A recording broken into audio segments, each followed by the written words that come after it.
Hello বন্ধুরা, আজকে শ্রাবণের প্রথম সোমবার আর আজকে আমরা দুজন মিলে যাচ্ছি ভূতনাথ।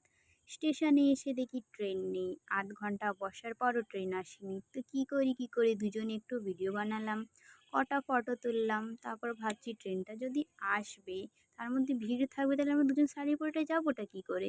তারপরে দেখছি বলছে 1 নম্বর প্ল্যাটফর্মে ট্রেন আসবে। আমরা ভাবছি শাড়ি পরে আছি, কী করে ট্রেনে উঠবো, ভগবান করে ট্রেনটা একটু খালি হোক। বৃষ্টিও তেমনি পড়ছে। এবার তার মাঝে ট্রেনটা ঢুকে পড়লো, দেখি ট্রেনে অত ভিড় নেই, দুজনে চেপে দুজনে উঠলাম।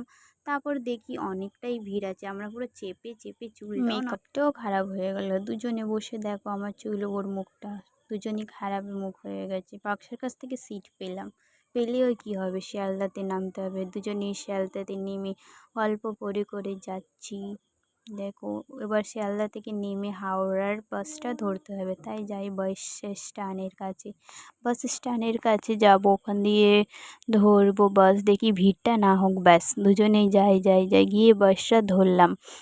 এবার বাসটা ধরে দেখি অনেকটা ভিড় নেই, তবু ভালো লাগছে। যাই, অনেকক্ষণ দিয়ে বাসে বসে আছি, জ্যাম জ্যাম জ্যাম, এত জ্যাম, কিছু বলার নেই। কী করি, একটু ভিডিও বানালাম।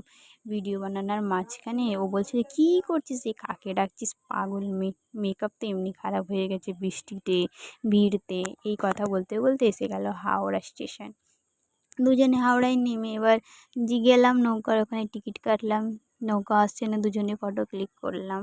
ফটো ক্লিক করার মাঝখানে এসে গেল আমাদের নৌকায় উঠে আমরা যাচ্ছি ভূতনাথে গেলাম। আমরা দুজন নৌকার